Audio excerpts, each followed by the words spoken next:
आप देख रहे हैं जरूरी बात। फिल्मी गानों से लेकर ओटीटी और सोशल मीडिया तक अश्लीलता की सड़ांध के बीच छत्तीसगढ़ के भिलाई के आईआईटी में सांस्कृतिक आयोजन के नाम पर जो कुछ हुआ वह चर्चा में है।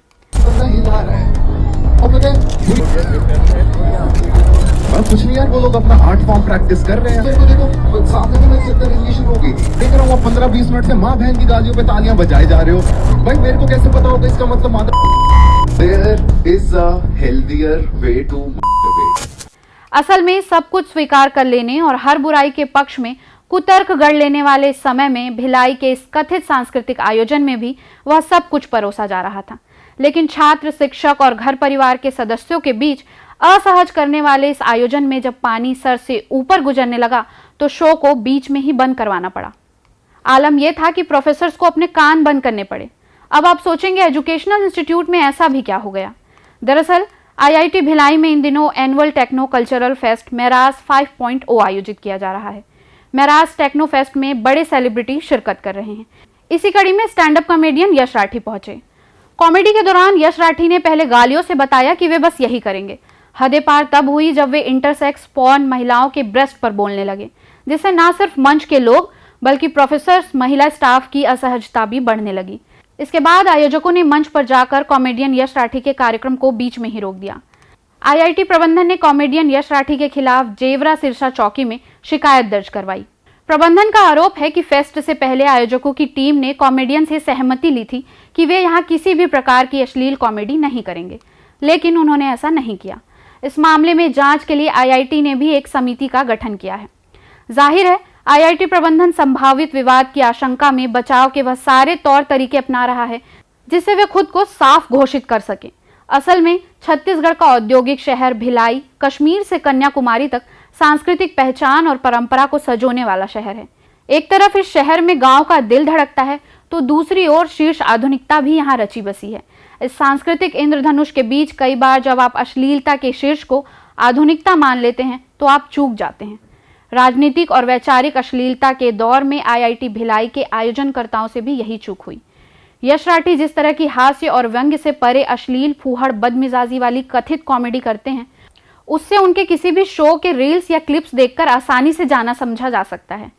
आयोजकों को भी भली भांति पता था कि यश यहाँ भी वही करेंगे। ऐसे में लाखों रुपए खर्च करके इस सार्वजनिक आयोजन में उन्हें बुलाकर किस सांस्कृतिक वैचारिकता को मजबूत करने की कोशिश की जा रही थी? क्या सच में आईआईटी प्रबंधन मानता है कि यश राठी यूथ आइकॉन है? देश के जाने माने पत्रकार अनिल चमड़िया इस बात से चिंतित हैं कि हास्य व्यंग को इस स्तर तक पहुंचा दिया गया है। 15 नवंबर को आईआईटी भिलाई में यश राठी का कार्यक्रम भद्दा, अश्लील हुआ, हम ये कह सकते हैं। लेकिन मुझे लगता है कि बात इससे बनेगी नहीं। ये सिलसिला लगातार चल रहा है।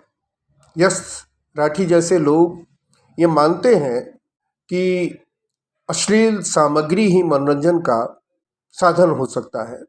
इस तरह की अश्लीलता के केंद्र में महिलाएं होती हैं। इस बात को खासतौर से समझने की जरूरत है।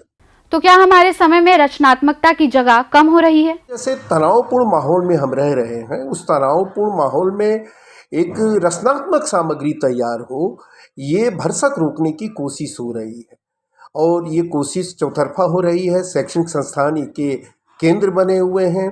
मुझे लगता है कि हमें इस तरह के कार्यक्रमों को रोकने के लिए, इस तरह के कार्यक्रमों पर हम के प्रति आकर्षित न हो, इसके लिए ज़रूरी है कि संचार माध्यम जिन लोगों के नाम को बहुत मशहूर करते हैं, प्रचारित करते हैं, उन पर थोड़ा गौर करें। पुरुषों की सोच वाली इस दुनिया में डार्क कॉमेडी का केंद्रीय विषय मूलतः महिलाएं हैं। जहां महिलाएं केंद्र में नहीं हैं, वहां एक तरह की वैचारिक हिंसा केंद्र में है। जहां महिलाएं हैं वहां तो हिंसा है ही। हिंदी की वरिष्ठ पत्रकार गीता श्री से हमने इस हिंसा के बारे में पूछा।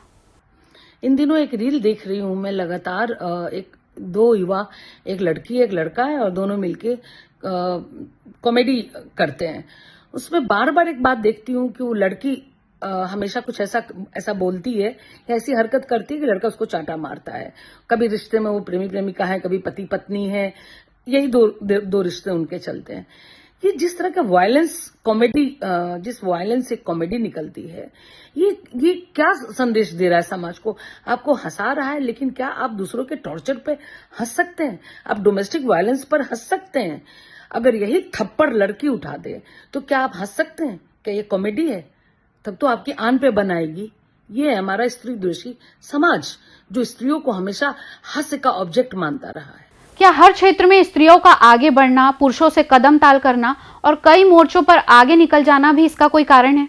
हम जिस समाज में रहते हैं और जिस सामाजिक व्यवस्था में, अगर पुरुष स्त्रियों को केंद्र में रख के चुटकुले बनाए, उसका मजाक करे, बॉडी शेमिंग करे, तो वो कॉमेडी में बदल जाता है। वो कॉमेडी है।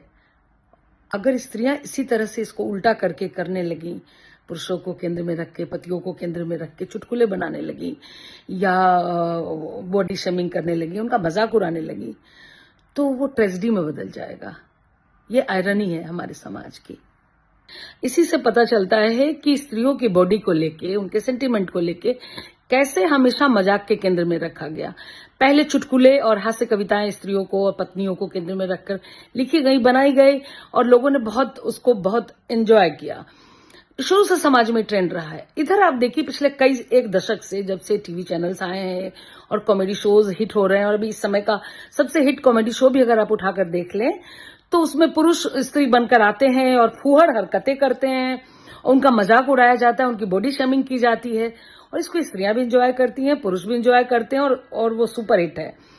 असल में पूरे भारत के लोक में हास्य और व्यंग्य की एक सुदृढ़ परंपरा रही है। इस व्यंग में दैनंदिन जीवन की उलझने हैं, हास्य है और करुणा है। अपने समय पर प्रहार करते चुटीले वाक्य हैं और प्रहसन है। नई तकनीक ने इस हास्य व्यंग को एक नया स्वरूप दिया है। जोकर और भांड पर्दे से हटे और स्टैंड अप कॉमेडी ने उसकी जगह ले ली। इनमें sitcom, stand up, sketch, satire, dark, sentimental, black, observe और फॉर्स कॉमेडी शामिल है।